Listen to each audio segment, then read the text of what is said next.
Stephen, his wife, and 2 children lived in a rented house without electricity for 1 year.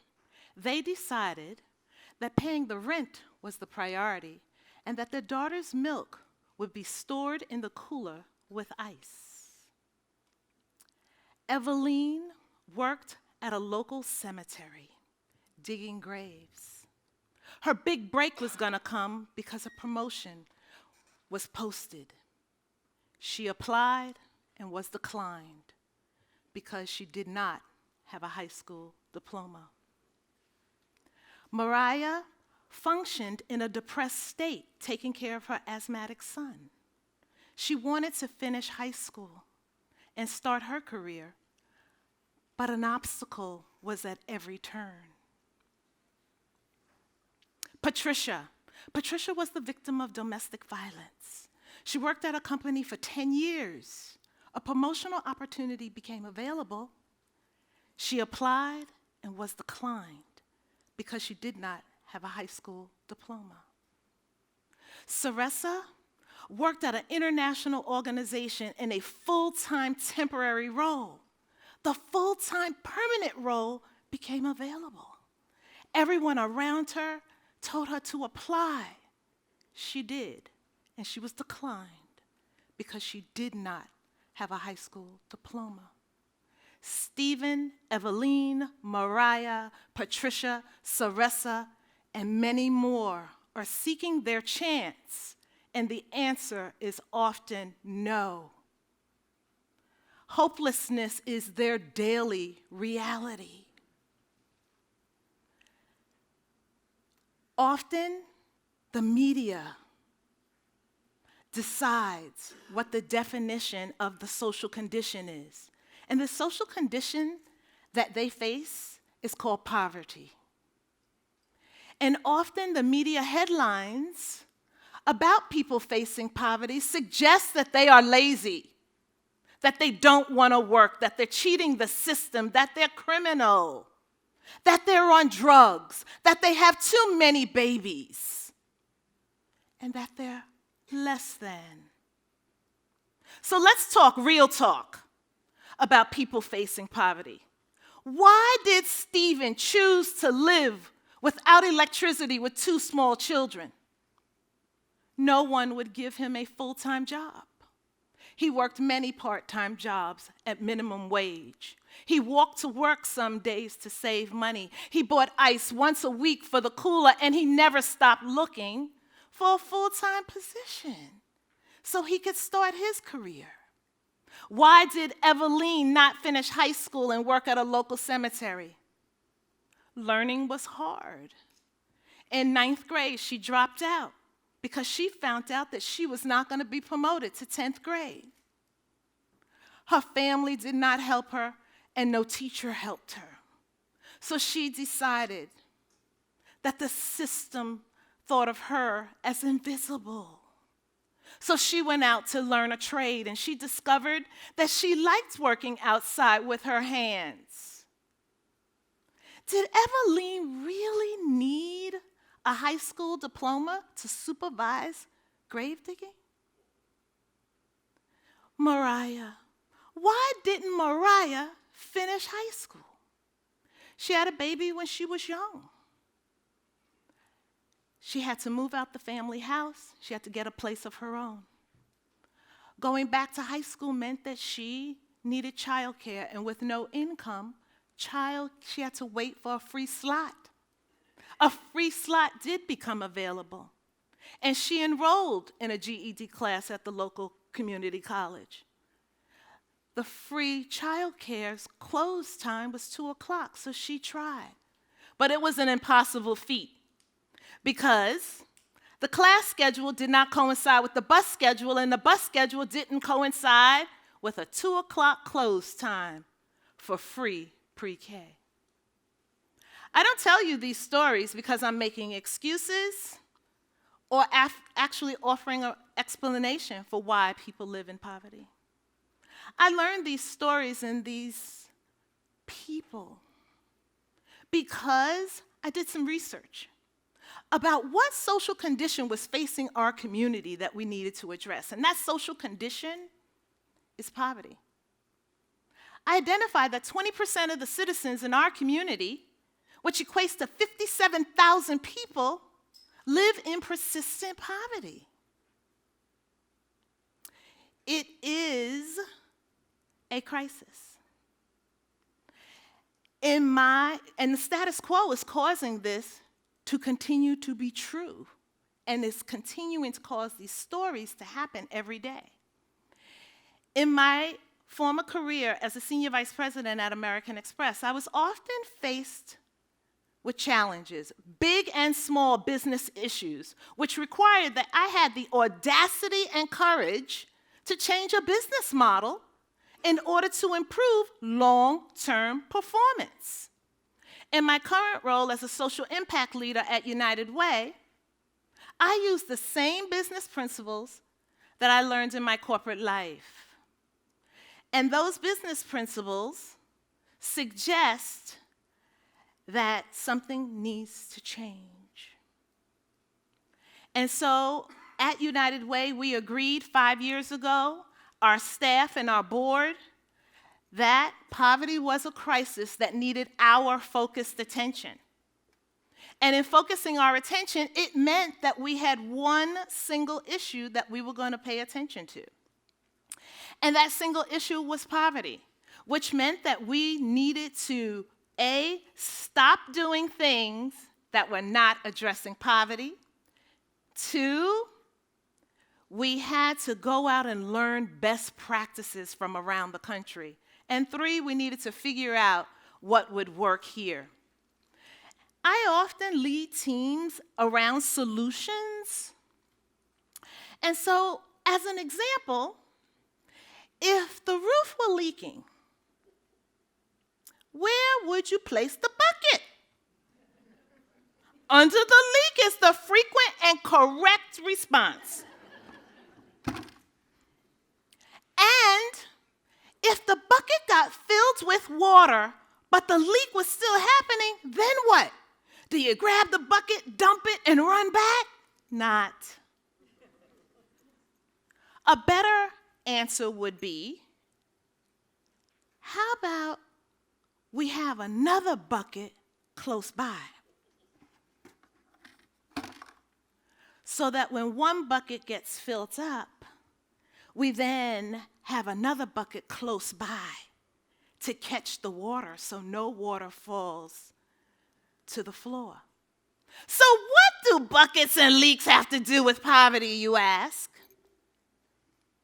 The services that are needed by families living in poverty are often nowhere near where they live. And they are often scattered all around town. And there are extraordinary human service experts who are delivering those services. And them not being proximate to the people that they serve is actually only one issue. Imagine being a family that shows up in need of services and telling at these various locations and telling your story over and over again. And how about filling out a form with the same information multiple times in a day or even multiple times in a week? That is the definition of insanity. At United Way, we then said, let's go out and see what the best practices are. Let us not suggest that we are the subject matter experts. Let us go out and let us learn from other communities. And so we went and looked at San Francisco, Salt Lake City, Chicago, New York, and Winston-Salem. And all of the best models told us, put services closest to the people in need of those specific services. We then came back and said to families, what are your goals and aspirations? And what do you need to achieve your goals and your aspirations? Generally speaking, for a person who is hungry, They are in need of more than a bag of food, and they told us that. You see, they need food next week, too. They need health care. They need mental health care to address the reasons that they're not eating. They need a doctor. They need a job. They need transportation to that job. They need affordable housing and utilities based upon the wages at that job. They need a coat. They need shoes. They need socks. And. The needs of a family with low income are no different than the needs of my family. And they're the same as most families in our community. The data told us to put the bucket where the leak is.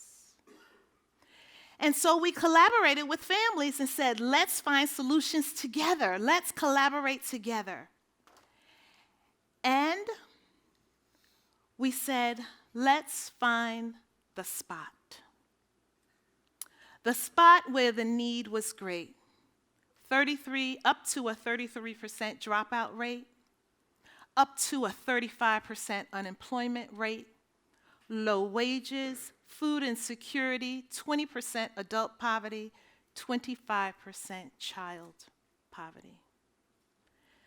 A zip code and our great city is experiencing this. And so we said, we've got to do something. We've got to go to the place because the data tells us, and the leak in the roof tells us where to put the bucket. And so we did. And we embarked on a place-based strategy, which is called, in Greensboro, Family Success Center. So we went to a trusted spot that people knew, and they have come. And we opened that spot on March 26, 2015. That spot cost us $500,000 per year to operate because sometimes leaks are expensive. So far, we have served over 200 families, which equates to almost 700 people because it's important to address the needs of the whole family. 39% of our families got new or better jobs. 49% of our families have now completed high school. 39% of our families have a healthier lifestyle. And 60% of our families have a bank account. We said to other nonprofits, join us. And they did join us in the spot.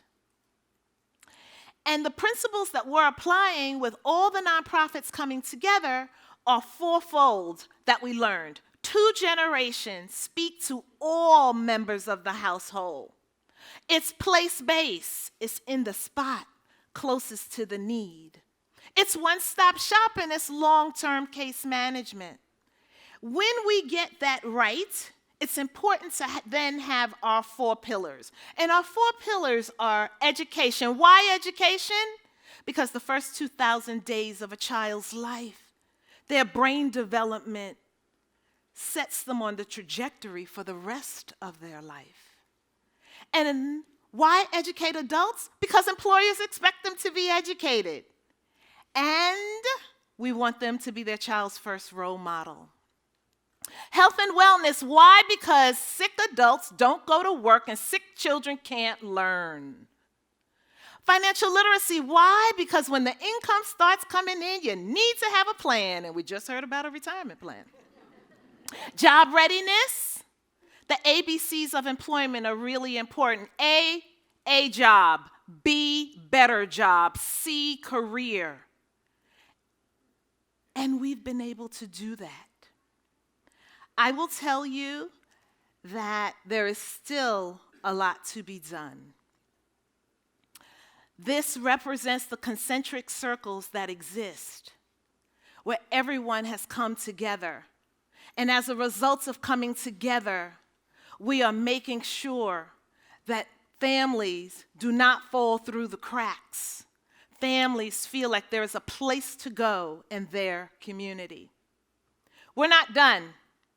There is heavy lifting to do. And at the end of the day, we need a community that does the heavy lift together. As a demonstration of success, we've been able to expand. We now have a second spot where the statistics are very similar. And we've opened a second Family Success Center as of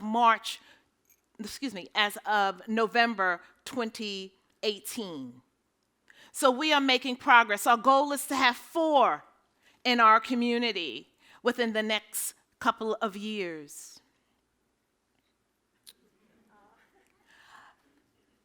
Can we sustain this for the next 20 to 30 years? Yes, we can, and here's how.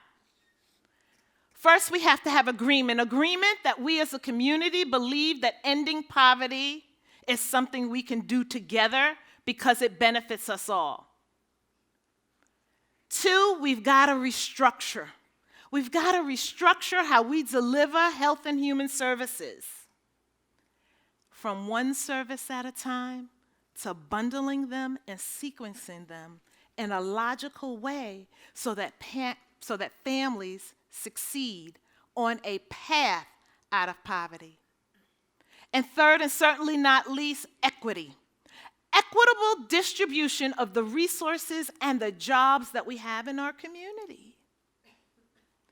Every family should have the opportunity to be successful. Every family should have the opportunity to have a well-paying career. Oh, and by the way, Stephen does not live in poverty. Stephen is employed at a Fortune 500 insurance company, and he got his first promotion.